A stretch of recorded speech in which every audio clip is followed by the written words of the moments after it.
এমনকি কথা বলার সময় আল্লাহ পাক বলেছেন একজন গায়রে মাহরাম মেয়ে যেন পর্দার আড়াল থেকে কথা বলে, কিছু চাইতে হলে যেন পর্দার আড়াল থেকে চায় এবং গলার ভয়েসটা যেন কর্কশ হয়। আল্লাহর লিমিটেশনগুলো দেখেন আর বাস্তবতা দেখেন। আল্লাহ পাকের লিমিটেশন হচ্ছে এরকম যে একজন মেয়ে যে আমার স্ত্রী নয় তার সাথে আপনি ফোনে কথা বলতে পারবেন না, প্রেমালাপ করতে পারবেন না, আপনি তার দিকে কামনার দৃষ্টিতে তাকাতে পারবেন না, আপনি তাকে স্পর্শ করতে পারবেন না, তার সাথে নির্জনে কোথাও সময় কাটাতে পারবেন না। আল্লাহর বাইন্ডিংস গুলো দেখেন। একজন নারীর সাথে ফোনে কথা বললেই কিন্তু সেক্সুয়াল সম্পর্ক হয় না, হয়। একজন গায়রে মাহরাম মেয়ের সাথে যদি আপনি বসে কফি খান তাহলে কিন্তু যৌন সম্পর্ক স্থাপিত হয়নি, এখন হয়। তারপরেও আল্লাহ রাব্বুল আলামিন বলছেন ওয়ালা তাকরাবুজ জিনা, এটার নাম আল্লাহ দিয়েছেন জিনা, আর বলছেন করো না এমনটা নয়, বরং ধার কাছেও যেও না। মানে একটা সীমা রেখা দেয়া আছে, একটা মাঠ, এর চারপাশে একটা বাউন্ডারি দেয়া আছে, বাউন্ডারি পর্যন্ত। আল্লাহ বলছেন মাঠে ঢুকো না এমনটা বলছেন না, আল্লাহ বলছেন মাঠের বাউন্ডারির কাছেও যেও না। কথা বুঝতে পারছেন? ফল খেও না, না ওয়ালা তাকরাবা হাদিহি শাজারা, এই গাছটার কাছেও যেও না। মিলাতে পারছি আমি, বুঝতে পারছি? আদম এবং হাওয়া আলাইহিস সালাম এই গাছের ফল খেও না এমন কথা ছিল না, কথা ছিল এই গাছের কাছেও যেও না। একই কথা আল্লাহ বলছেন জিনা করো না নয়, ওয়ালা তাকরাবুজ জিনা, জিনার কাছেও যেও না। এখন এটা হচ্ছে আল্লাহর নিষেধাজ্ঞার একটা বাইন্ডিংস, লস, একটা একটা পিলার, একটা বাউন্ডারি। আর আপনি বাস্তবতা দেখবেন ভিন্ন, যে গায়রে মাহরাম ছেলে মেয়ে এরা অ্যাডাল্ট, এদের যৌন চাহিদা আছে, সেক্সুয়াল চাহিদা আছে, একে অপরের সাথে কোনো মাহরামের সম্পর্ক নাই। এরা পড়াশোনার নামেই হোক, চাকরি বাকরির নামেই হোক, ভ্যালেন্টাইন্সের নামেই হোক, যে কোনো নামেই হোক, এরা একে অপরের সাথে মিলেমিশে একাকার। এরা কথা বলছে, কথা বলার পরে আরো কাছে যাচ্ছে, ভালোবাসার প্রণয় বিনিময় করছে, এক পর্যায়ে কফি খাচ্ছে, ডেটিং এ যাচ্ছে, ঘুরছে ফিরছে। এই করতে করতে করতে এক পর্যায়ে তারা হারাম জেনায় লিপ্ত হয়ে গেল, বিছানায় চলে গেল। এই সম্পর্কের পর দেখা যায় সম্পর্ক ব্রেকআপ, শেষ। এবং এই ঘটনাগুলোর নাম দিচ্ছি আমরা কাছে আসার গল্প। কার কাছে?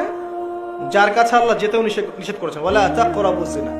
আর আমরা বলছি না, কাছে আসারই গল্প।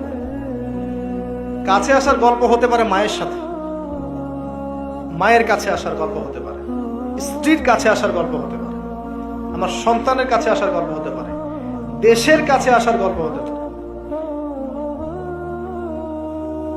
কিন্তু হারাম জেনার কাছে আসার কোনো গল্প হতে পারে না। কি হতে পারে? জাহান্নামের উপন্যাস হতে পারে। কি হতে পারে? জাহান্নামের আমল নামার একটা উপন্যাস হতে পারে। উপন্যাস বোঝেন না? আল্লাহ পাক এই যে কিয়ামতের মাঠে আমল নামা ছুঁড়ে দিবেন, ছুঁড়ে দিয়ে আমল নামা ঘুরতে থাকবে, কারো ডান হাতে কারো বাম হাতে। যার হাতে আমল নামা আসুক না কেন, যে হাতে আসুক না কেন, আল্লাহ পাক সবাইকে একটা কথা বলবেন, ইকরা কিতাবাক, তুমি তোমার কিতাব পড়ো, কাফা বিনাফসিকা আল-ইয়াওমা আলাইকা হাসিবা, আজকে তুমি তোমার হিসাব নেওয়ার জন্য যথেষ্ট। আমরা সবাই একটা করে উপন্যাস লিখছি, আমরা সবাই একটা করে উপন্যাস লিখছি আমলনামার, আমাদের কাজের মধ্য দিয়ে। আর এর চেয়ে ভয়ঙ্কর বিষয়টা হচ্ছে এই উপন্যাসটা আপনাকে পড়তে বলা হবে সবার সামনে। আমার কথা বলে বোঝা যায় না? আমরা একটা গল্প লিখছি আমলনামায়, উপন্যাস লিখছি, যার একটা মোমেন্ট বাদ যাচ্ছে না। এই যে এখন আমরা বসে আছি, এটা আপনার উপন্যাসে উঠে গেছে, আমলনামা উঠে গেছে। মাফ করবেন যদি কালকে আবার দেখেন যে আমলনামাকে উপন্যাস বলে যা ব্যাখ্যা করলাম তো, এবার এই শব্দ দিয়ে আবার তুলকালাম করে ফেলেন। এটা বুঝানোর জন্য বলেছি, যুব সমাজ উপন্যাস বোঝে, এই জন্য বলেছি। যুবকরা উপন্যাস বোঝেন না? আপনারা বিভিন্ন উপন্যাস পড়েছেন, যারা জেনারেল লাইনে পড়েছেন অনেক উপন্যাস পড়েছেন, এই জন্য বললাম বুঝানোর জন্য। আমলনামা কখনো উপন্যাস নয় যে আপনি আর আমি একটা উপন্যাস লিখছি, নিজের গল্প নিজেই লিখছি, নিজের কাজের মধ্য দিয়ে নিজের উপন্যাস নিজেই লিখছি। এবং এটার মধ্যে সবচেয়ে ভয়ঙ্কর কথা হচ্ছে এইটা সবার সামনে আমাকে পড়ে শোনাতে হবে, আমরা কি পারবো এই জেনা, এই মাদক, এই পর্নোগ্রাফি, হারাম, জুয়া, ক্যাসিনো, অন্যায়, অত্যাচার, বেনামাজি, দুর্নীতি, ঘুষ, সুদ, এইগুলোর সব কথা সবার সামনে পড়ে শোনাতে? আমরা কি পারবো আদৌ? আমরা কি প্রস্তুত? পড়তে কিন্তু হবেই ভাই, সবাইকে পড়তে হবে। আলেম, জালেম, কাফের, মুশরিক, মুনাফিক সবাইকে পড়তে হবে। ইকরা কিতাবাক, এক বচনে এসেছে, মানে এক একজন মানুষকে আল্লাহ পাক বলছেন যে তুমি তোমার বই পড়ো, তোমার কিতাব পড়ে শোনাও। কাফা বিনাফসিকা আল-ইয়াওমা আলাইকা হাসিবা, আজকে তুমি তোমার হিসাব নেওয়ার জন্য যথেষ্ট। আল্লাহ পাক আমাদেরকে কথার গভীরতা বোঝার তৌফিক দান করুন। এই হারাম জিনিসগুলোর মধ্যে সবচেয়ে ডেঞ্জারাস এই ফ্রি মিক্সিং। ফ্রি মিক্সিং কি জিনিস? একজন বেগানা মেয়ে একজন বেগানা ছেলের সাথে মিক্স করবে। এখন আপনি কথাগুলো মনে হচ্ছে রূপকথার মতো মনে হবে, কারণ বাস্তবতার সাথে কোনো মিল নাই। বাস্তবতায় আপনি গিয়ে দেখবেন যে স্কুলে পড়ছে মাশাআল্লাহ গায়রে মাহরাম ছেলে মেয়ে, এবং নাম দিচ্ছে এরা friends, just only friends only, বন্ধু, ক্লাসমেট। কিন্তু এর বয়স মাশাআল্লাহ 16, এর বয়সও 20, বা এর বয়সও 15, এর বয়স 18। উভয়ের যৌন চাহিদা হয়েছে বালেগ এবং বালেগা। এই বয়সে আসার আরো 5-6 বছর আগে সে বালেগা হয়ে গেছে, এবং তারা কিন্তু আলাদা আলাদা সেকশনে পড়ছে না। এমন যদি হতো মেয়েদের আলাদা স্কুল, মেয়ে টিচার, মেয়েরা পড়ছে, কোনো সমস্যা নেই, টোটালি বৈধ এবং সুন্দর, ভালো সিস্টেম।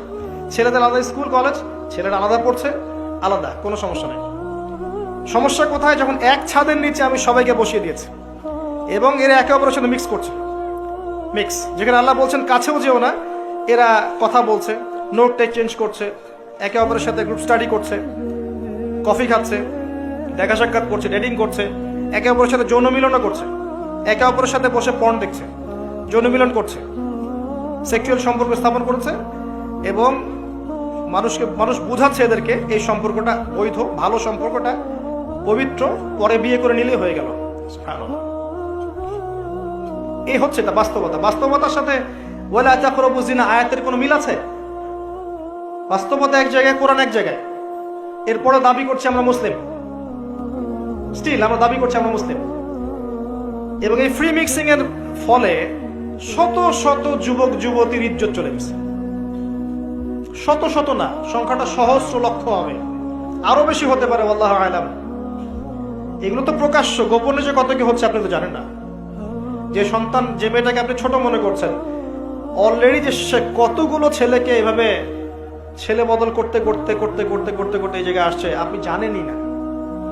যে ছেলেটাকে আপনি ছোট্ট মনে করছেন, এ যে কতগুলো গার্লফ্রেন্ড চেঞ্জ করতে করতে এই জায়গায় আসছে আপনি জানেন না। এবং এগুলোকে সে মনে করছে পবিত্র সম্পর্ক, কোনো সমস্যা নাই। কোন কোন ক্ষেত্রে দেখা যায় হিন্দু মুসলিম তারাও প্রেম করছে, বন্ধু বান্ধব, এবং তার কনসেপ্টটা হচ্ছে এমন যে সমস্যা নাই, পরে বিয়ে করে নিব, এটা চলছে। এবং এদেরকে আমরা উস্কে দিব এভাবে যে 14 ফেব্রুয়ারিতে তোমরা অবাধে মেলামেশা করতে পারো, কোনো সমস্যা নেই, বরং এটা হচ্ছে তোমাদের মত প্রকাশের স্বাধীনতা। এবং আমরা এটাও বুঝাবো ওদেরকে যে যারা এগুলোর বিরুদ্ধে বলবে তারা মৌলবাদী, তারা সমাজের উন্নতি, অগ্রগতি, প্রগতি চাচ্ছে না। তারা চাচ্ছে না তোমরা এগিয়ে যাও, বরং তারা তোমাদেরকে পিছিয়ে দিতে যাচ্ছে। কোথায় এগিয়ে নিচ্ছি আমরা এদেরকে? আমি জানি কোথায় নিচ্ছেন, এক্স্যাক্টলি বলতে পারবো কোথায় নিচ্ছেন। ইলাল নার, জাহান্নামের দিকে, জাহান্নামের দিকে এগিয়ে নিচ্ছেন, আর কোনো দিকে না। আসেন, এই মিক্সিংটা এখানে শেষ হলো না। এরপরে যখন সে কলেজ লাইফে গেল, সেখানেও দেখবেন সেম দৃশ্য, একই অবস্থা। দেখা যায় কলেজে মাঝে মাঝে আন্দোলন হয় না? আন্দোলনে দেখবেন যে ছেলে মেয়ে একসাথে, ছেলের কাঁধে, মেয়ের কোলের মধ্যে ছেলে মাথা দিয়ে স্লোগান দিচ্ছে, মনে হচ্ছে যেন স্ত্রী। সুবহানাল্লাহ। হ্যাঁ, দেখবেন বিভিন্ন আন্দোলনের সময় দেখবেন কলেজ বিশ্ববিদ্যালয়গুলোতে, আমরা তো পড়েছি, আমরা তো বলতে পারবো, আন্দোলন হচ্ছে, বান্ধবী বসে আছে, বান্ধবীর কোলে মাথা দিয়ে বন্ধু, মনে হচ্ছে যেন স্ত্রী না পাবলিক প্রপার্টি, আল্লাহ ভালো জানে। তো পাবলিক প্রপার্টি যে কেউ ভোগ করতে পারে। এটা কলেজে শেষ থাকলো না, ইভেন স্কুল কলেজের মধ্যে দেখবেন যে আপনি টিচার একজন পড়াচ্ছেন, পুরুষ টিচার, এর চারপাশে মেয়েরা গোল করে বসে আছে ব্যাচ, পুরুষ টিচার মেয়েদের ব্যাচ পড়াচ্ছেন, মেয়েরা সবাই তার গায়রে মাহরাম। দর্শনটা এখানে এরকম না, এরা এরা তো আমার মেয়ের মতো, এরা তো আমার মেয়ের মতো। এইভাবে তুমি তো আমার মেয়ের বয়স। কথা বুঝতে পারছেন? তুমি তো আমার মামনির মতো। আর ওই মেয়েকে বোঝানো হচ্ছে টিচার তোমার বাবার মতো।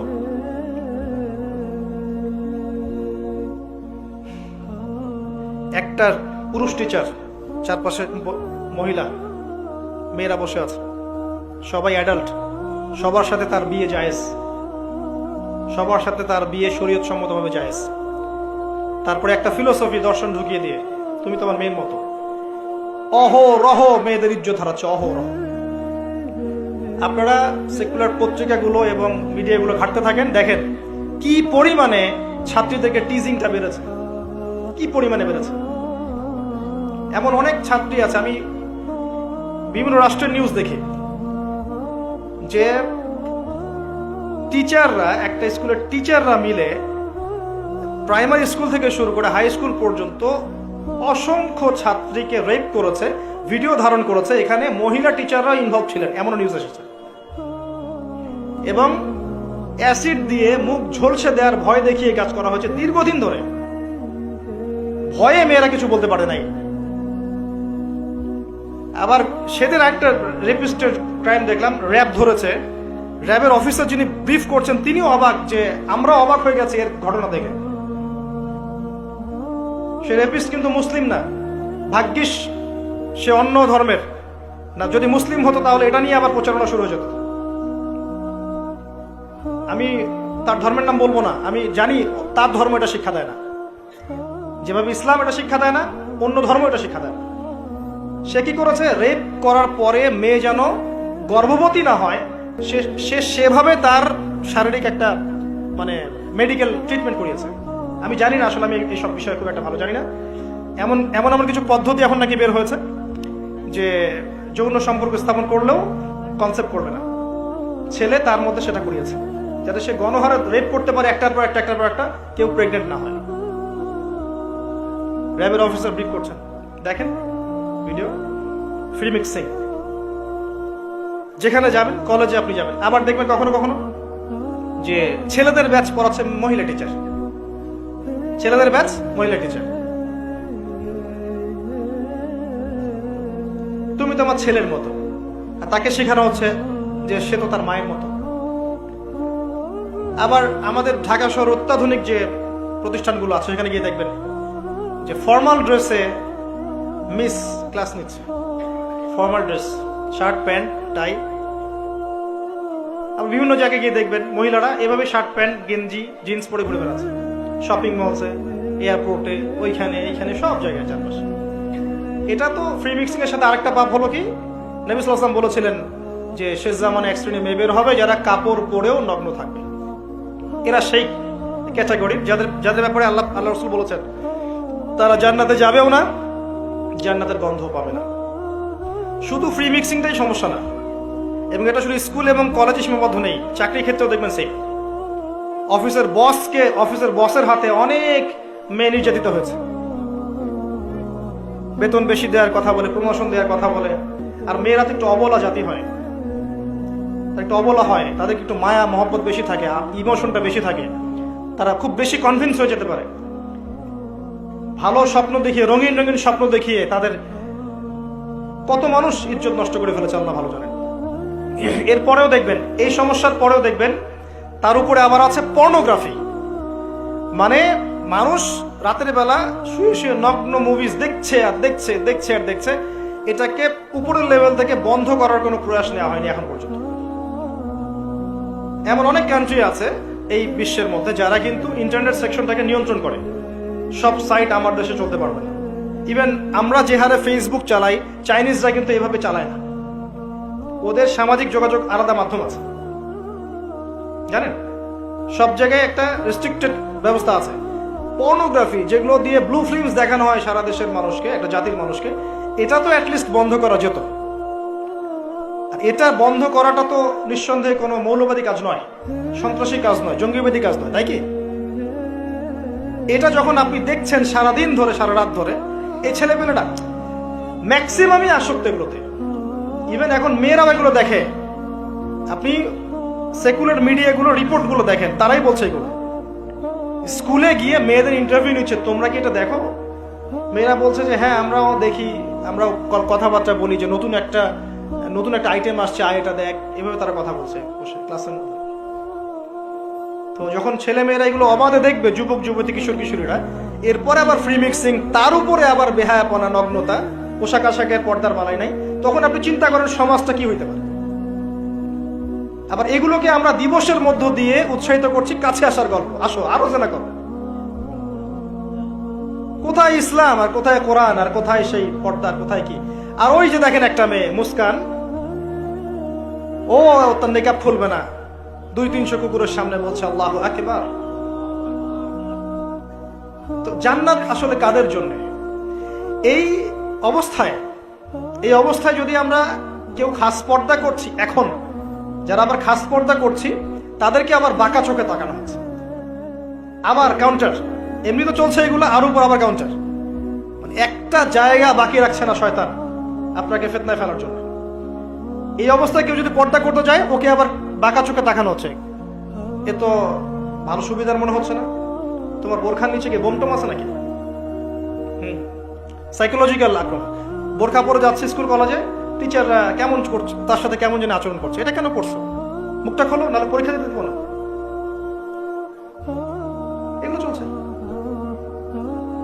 এরপরেও আরো আছে বিভিন্ন beauty contest, media, movies, cinema, এইসবের মধ্য দিয়ে ঘরে ঘরে ঢুকিয়ে দিয়েছি যে এই ফ্রি মিক্সিং, বেহায়াপনা, নগ্নতা, এটাই প্রগতি, এটাই উন্নতি, এটা অগ্রগতি।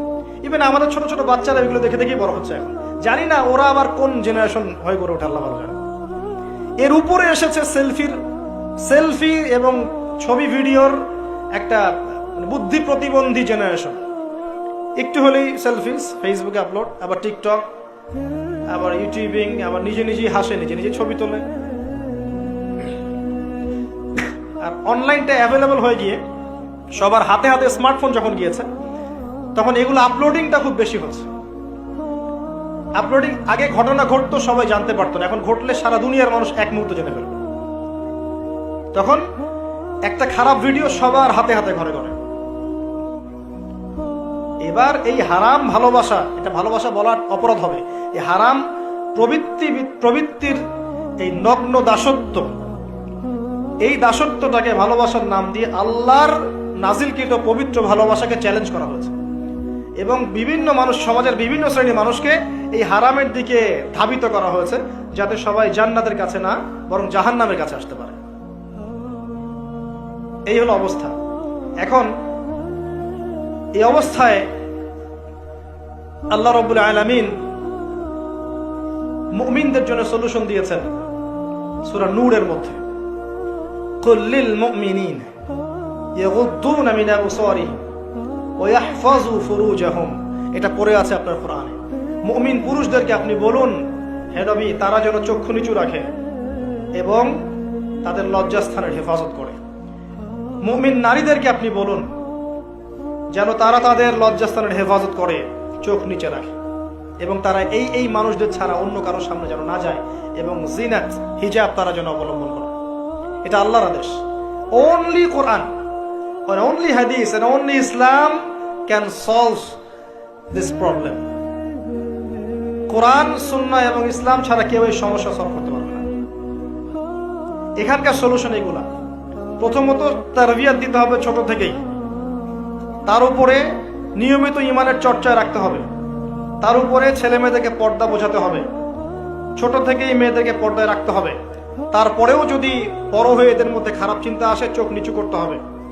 যেগুলো অশ্লীল সেগুলোর ধার কাছে যাওয়া যাবে না। দ্রুত এদের বিয়ের ব্যবস্থা করতে হবে যাতে ওরা পবিত্র লাইফ লিড করতে পারে। তারপরে দেখবেন আস্তে আস্তে কিছুটা হলেও, 100% না হলেও কিছুটা হলেও আপনি ফিতনা থেকে দূরে রাখতে পারেন। আর যত বেশি এই ভোগবাদী, বস্তুবাদী, এই পশ্চিমাদের ধাঁচে আপনি সন্তানকে গড়ে তুলবেন, কাছে আসার নাম দিয়ে জেনা করাবেন, ফ্রি মিক্সিংয়ে নেবেন, পর্নোগ্রাফিকে অবাধ লাইসেন্স দিয়ে দিবেন, মাদকাসক্ত ওই যুব সমাজকে ফেরানোর কোনো পথ পদ্ধতি অবলম্বন করবেন না, হিজাবের প্রতিবন্ধকতা করবেন, তত বেশি সমাজ আস্তে আস্তে আস্তে আস্তে অধঃপতন অতল তলে যেতে থাকবে। এবং এরপর কি হবে সেটাও বলে দিচ্ছি,